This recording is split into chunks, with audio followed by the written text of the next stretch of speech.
Coba dengerin kutipan legendaris ini. Rumi itu nangkep esensi kerinduan manusia lewat metafora yang jujur aja indah banget. Bayangin sebuah seruling bambu yang meratap karena dicabut dari akar asalnya.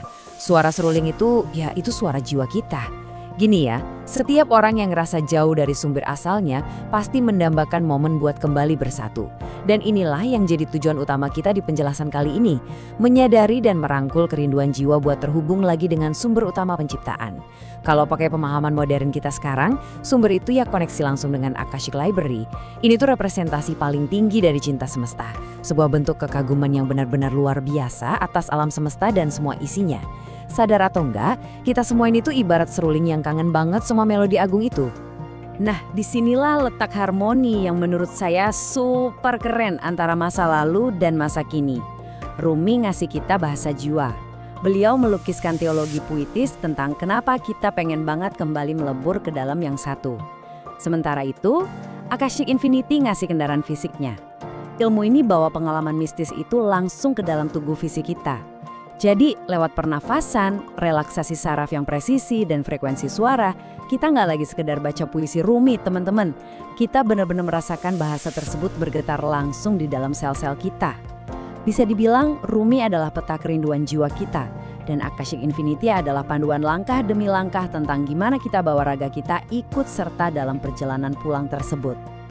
Pertanyaannya sekarang gini, kalau kita semua pada dasarnya adalah seruling sucinya Rumi, kenapa coba kita nggak bisa dengar musik semesta itu ngalir di dalam diri kita tiap hari? Kenapa rasanya susah banget buat connect sama cinta yang luar biasa itu? Jawabannya ternyata ada di kondisi fisik kita sendiri. Tubuh manusia, wadah tempat jiwa kita tinggal ini, seringkali udah jadi terlalu kaku. Musik jiwa kita itu ngeblok, tertahan oleh ketegangan fisik yang udah numpuk bertahun-tahun, napas yang dangkal, trauma emosional yang kita pendam, dan pastinya ego yang bising. Intinya, kita nggak bisa beresonansi sama simfoni semesta karena instrumen kita sendiri lagi nggak selaras, alias false. Rumi punya satu simbol lagi yang kuat banget buat ngegambarin kondisi ini, namanya cermin hati. Beliau bilang kalau hati manusia itu asalnya kayak cermin yang dirancang sempurna banget buat memantulkan cahaya dan kebijaksanaan tak terbatas dari semesta. Tapi seiring berjalannya waktu, cermin itu ketutup sama lapisan karat yang tebal. Nah, di pandangan Akashic Infinity, karat ini bukan sekedar kiasan puitis loh. Ini adalah biologi manusia yang sangat nyata. Tubuh fisik kita adalah bingkai dari cermin itu. Dan ketegangan fisik, stres kronis, ketakutan yang kita bawa-bawa tiap hari, ya itulah karatnya. Selama tubuh kita tegang dan terus-terusan ada di mode bertahan hidup, cermin hati kita bakal buram. Dan kita benar-benar terputus dari Akashic Library. Terus gimana dong cara kita ngebersihin karat tebel itu? Kita nggak bisa cuma mikirin secara logis. Kita harus ngelakuin tindakan fisik yang nyata. Kunci utamanya ada di dua hal, saraf vagus dan fascia. Dan tenang, ini bukan sekedar istilah medis yang kaku. Di dunia Akashic Infinity, merelaksasi saraf vagus itu cara utama kita buat ngasih sinyal aman yang dalam banget ke tubuh kita. Ini ibarat matiin alarm kepanikan di otak kita. Di saat yang sama, melepaskan ketegangan fascia, jaringan ikat yang ngebungkus otot di bawah kulit kita, itu cara kita ngebuang trauma dan emosi yang secara harfiah terperangkap di dalam jaringan tubuh. Inilah mekanisme biologis yang benar-benar dibutuhin buat ngebersihin karat metaforisnya Rumi tadi. Kita harus melembutkan dan bikin wadah fisik kita aman dulu, baru deh cahaya spiritual dari semesta punya celah buat masuk. Sekarang coba deh ambil napas dalam sebentar, tarik napas panjang, terus hembusin pelan-pelan. Sadar nggak sih, napas kita itu bukan cuma sekedar oksigen yang keluar masuk paru-paru. Sama persis kayak seruling bambu yang nggak bakal pernah ngeluarin melodi kalau nggak ditiup sama musisi, manusia juga butuh yang namanya olah napas atau breathwork. Di tradisi Akashic Infinity, napas itu ibarat jembatan emas yang ngehubungin tubuh fisik kita yang padat ini dengan dimensi kesadaran tertinggi. Praktek breathwork secara harfiah ngubah kita. Dari yang tadinya cuman bongkahan daging dan tulang yang kaku, jadi instrumen yang bernyawa. Lewat napas, kita ngosongin kekakuan diri. Ngasih ruang supaya api cinta dan rasa kagum dari semesta bisa ngalir bebas lewat setiap nadi kita.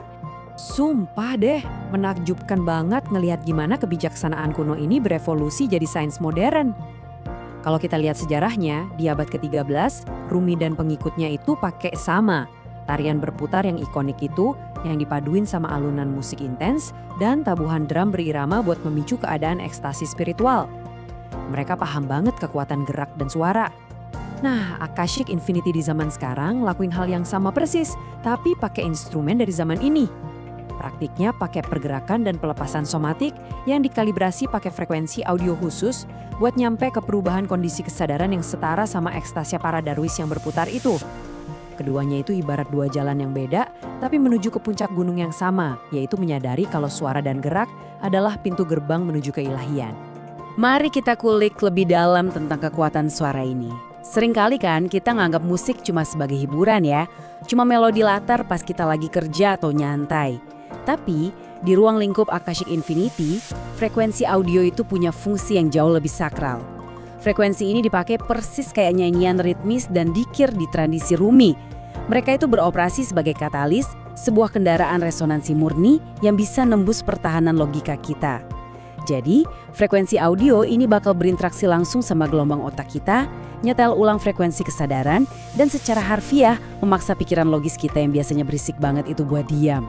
Nah, di keheningan yang tercipta oleh frekuensi inilah, hati kita terbuka lebar, siap buat terhubung langsung dengan kebijaksanaan murni dari sumber akasa. Mungkin kalian sempat mikir gini, kenapa sih pencarian spiritual ini harus segitunya ngelibatin raga fisik kita? Kenapa nggak cuma duduk diam, meditasi, dan ninggalin raga sebentar? Nah, ini dia inti dari mistisisme somatik. Buat Rumi, tubuh itu nggak ditinggalin gitu aja di bumi pas jiwa kita melesat ke langit. Sebaliknya, tubuh justru diajak ikut berputar mengitari pusat hati. Akashic Infinity juga punya prinsip yang sama persis. Kita harus narik spiritualitas itu turun, menyatu utuh ke dalam sel-sel tubuh kita. Tujuan utama kita di sini adalah merasakan cinta tertinggi kepada pencipta dan semesta, sebuah cinta yang didorong oleh rasa kagum yang amat sangat luar biasa atas segala ciptaannya. Dan tahu nggak, rasa kagum segede itu nggak bisa cuma dipahami di kepala. Itu harus dirasain secara fisik. Harus bikin kulit kita merinding, dada kita berdesir hangat, dan air mata kita netes karena takjub. Oke, mari kita rangkum perjalanan luar biasa jiwa kita ini. Langkah pertamanya itu pasti dan selalu dimulai dari fisik. Kita harus ngelepas ketegangan yang membelenggu lewat rilis saraf vagus dan pelepasan fascia. Di tahap inilah kita lagi benar-benar menggosok bersih karat dari cermin hati kita. Terus, setelah wadah fisik ini bersih dan ngerasa aman, kita masuk ke langkah kedua, menyelaraskan ulang frekuensi kesadaran kita, pakai keajaiban frekuensi audio sebagai kendaraannya. Dan akhirnya, kita sampai di klimaks spiritualnya. Tubuh yang udah sepenuhnya selaras, tanpa ketegangan dan bergetar di frekuensi yang tepat, sekarang udah benar-benar siap buat melebur dan menyatu dengan sumber. Ini tuh momen epik banget, di mana kita berhasil mengakses Akashic Library secara langsung. Sebuah penyatuan agung yang dipenuhi sama kekagungan tak bersyarat dan cinta semesta, mewujudkan pengalaman ekstasi spiritual yang persis kayak yang dulu digambarin sama Rumi.